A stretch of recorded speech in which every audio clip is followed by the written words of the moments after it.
the world in large part was his observation that this genuine striving to something like clarity of speech and a higher unity could withstand even the catastrophes of the Gulag camps. I want to ask you a question just before we end. Yeah, sure. Is that I've okay? only politely sat here just to indicate we need to wrap up. Okay, but I just want to ask one last question, because I'm interested in both of you in a sense. Yeah, I said that, you know, from a Muslim perspective, the question that we're asked to ask is bring the evidence. Yeah, if I were to bring reasonable evidence which would satisfy some kind of probabilistic reasoning that the Prophet Muhammad, we believe, is the final prophet, right? That he was a true prophet, would you be willing to become a Muslim? I wouldn't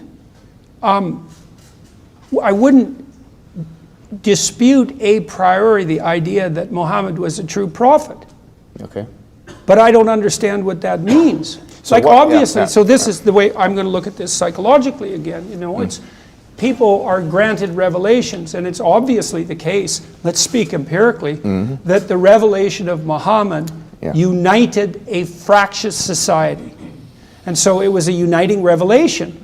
Now, how to conceptualize, but it's not a universally uniting revelation, at least not yet, or not now, because we're not all united. So why? Well, maybe we didn't understand the revelation properly. That's one possibility. Is the presupposition what you're saying, that unity is the ultimate objective? Well, not exactly, you know, because then you have the problem of uniformity that you pointed out. Even the idea of unity itself. I mean, is there well, not... we talked about, okay, so no, we unity is a great, this. just to be clear, Yeah. I believe that unity is a great objective, but I don't think it's the all-defining one. For example, if there is an injustice that is so great that disunity is more appropriate, then I can imagine situations where disunity is probably better than unity. Right. I'm sure you can as well. For example, like in the Soviet Union. That would be a false unity in some sense, exactly. Right? So that's what well, that's why you wanted to address the elephant under the carpet right away. Exactly. We can't have a false peace. Exactly. And we can't incorporate things we can't yet incorporate. Yes. The reason why I'm bringing this to your attention is because I feel like it's my duty as a Muslim, especially in the mosque, right, to tell you that as Muslims, we believe that the previous dispensations, as they were, like Christianity and Judaism, they are part of our faith in a sense. Not in the sense of believing the doctrines and all of that kind of thing. Like, we obviously don't believe in original sin or the resurrection, the crucifixion, all these kind of things. We don't believe in any of that. Or the Trinity, of course. But in the sense that we do believe in Jesus Christ, we believe in all of the Old Testament prophets, most of them, if not all of them, you know, Abraham, Moses, Jesus, and so on. And we believe that each prophet was sent with two things: the message, which is to believe and worship in one God, and some kind of evidence to indicate their truthfulness. So with, for example, Moses and Jesus, we know what their miracles are, splitting the sea, and we believe that actually happened historically, right? We have no qualms with that. We don't have this kind of materialistic viewpoint on the issue. With Muhammad sallallahu alaihi wasallam, we believe that because he was sent to all of humanity, he had to have an evidence base that would satisfy not just the eyes. In other words, it wouldn't be just something that could be witnessed. It would be something that can be interrogated and scrutinized for all times and places.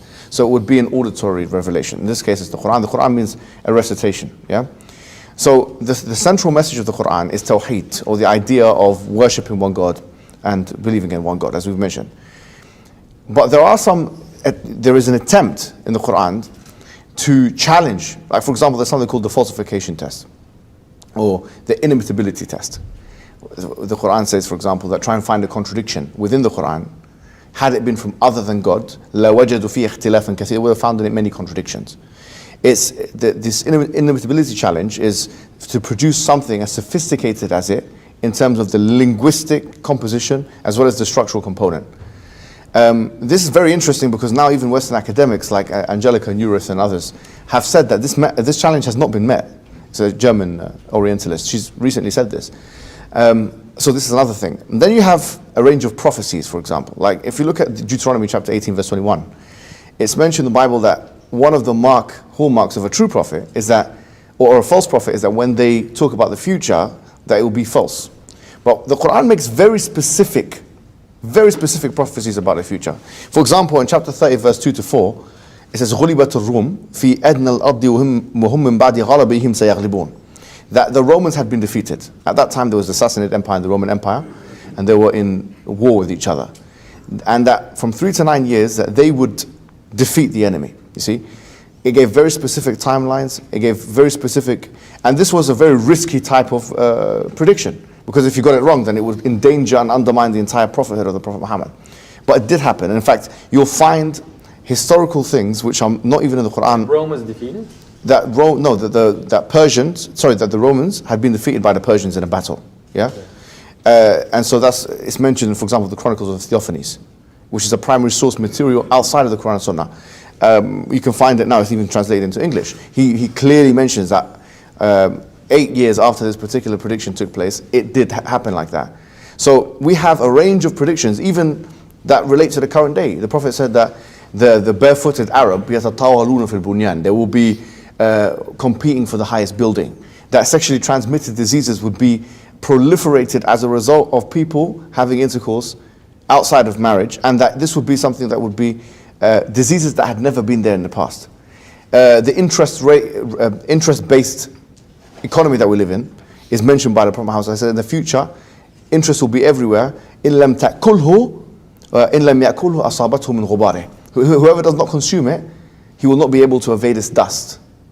So this is another thing. So for example, you've got a range of prophecies where Islam will spread country by country. Where, this is mentioned. He's going to go, there's a hadith that says, زُوِيَ لِيَ الْأَرْضِ, that the earth has been expanded for me. فَرَأَيْتُ مَشَارِقَهَا وَمَغَارِبَهَا, I saw its west points and east points. وَإِنَّ أُمَّتِي سَيَبْلُغُ مُلْكُهَا, and my nation will reach its points, مَا زُوِيَ لِي مِنْهَا, what was projected, and it's saying east and west. If you look at the Islamic expansion, I mean, Barnaby Rogerson, who is a historian, he said that the similitude of the Muslims going eastward and westward and conquering the amount of countries that they conquered in that early period, which you can read in the book that I've given you, is like Eskimos taking over Russia and America. That's what he said, Barnaby Rogerson. On the point of prophecies, even people like Edward Gibbons, they agree that the prophecies of the Quran had been met. So I have to ask. Yeah. So I don't understand the question exactly. He wants to know if you'll convert to Islam. No, I'm saying that. No, that wasn't. I mean, that's the question. Well, look, I would say to some degree, it's not up to me. No, but my question was, just to remind you, the question was, if I gave you evidence that would satisfy a certain level of probabilistic. No. So you wouldn't? No, because that isn't how I evaluate the situation. How would you evaluate it? This is the crux. Well, I'm a Muslim enough to have been invited to your mosque. No, you're always invited, even if you're not always there. But I mean this specifically. Yeah, I mean this very specifically, I don't think in some sense, this is a very complicated problem. Okay. When people meet me on the street, they'll say things like, I met a couple of Orthodox Jews in New York, and they said to me on the street that they call me Rabbi, which was, it's a hell of a thing to hear, And so, and then I have Muslim people who are listening to my biblical lectures, and more than that, by the way, yeah. Yes, and more than that, and they say, well, Peterson doesn't know it yet, but he's really a Muslim, and that's very, that's an honor, just like it was an honor to be approached by these Orthodox Jews, and that hasn't only happened once, and I've had lots of correspondence with people, and the same thing has happened with the Orthodox Christians, and to some degree the Catholics, and lesser so the Protestants, and so I don't know exactly what to make of that. We talked about this a little bit, and let's talk about proof, Well, for me the proof of faith is the attractiveness of its adherents. And that's something to think about, right? Well, are you a shining example of the Muslim faith? Well, how hard do you shine? Not with my mosques and with the violence and all this. Yeah, well, but this is a question we all have to ask ourselves. Yes. Doctor, I do apologize. No problem. I sat here not to intervene, and I sat here to give it a close. I want to make a prophecy that you're probably hungry. Yes. Yep, number one, and it's going to be ready. I need to eat something innocent. Which also really relates to my history with yourself. You may not remember, but before you were famous, I emailed you in 2016. I was in Canada, 2015, and I said, let's have lunch. I'm in Toronto, and you kindly emailed me back. You said, I'll get back to you next year. You didn't, because you got very busy and famous. Yeah. But you know what? The lunch is coming now. All right. Hey, well, how nice. And the final thing I'd like to say, just to echo your sentiments, and thank you very much. Thank you for coming as well. Is what you said about the fruits, right? And there's a beautiful verse, 2 verses in the Quran in chapter 41, Surah Fussilat, verses 33 and 34, which talks about the work that we try to do as well, Yeah. who we should be. So God says, who is better in speech than the one who calls to God, does righteousness, and says, I am one of those who submit. And then connected to that is verse 34, which is profound, one of my favorite verses. And I think you'll like this as a psychologist. Good and evil are not the same. Repel by that which is better. And between two people there's any enmity, it will turn to intimate friendship. And That'd be a nice transition if we could manage it. exactly. And from It's like my me and Jonathan. It's gonna be. from my experiences, when you repel, and by the way, the scholar said, repel by that which is better means repel with what is more with what is more beautiful and what is more virtuous. So let's Yeah. end this discussion with beauty and virtue by thanking the guests. Right. So thank you very much for coming. Thank you.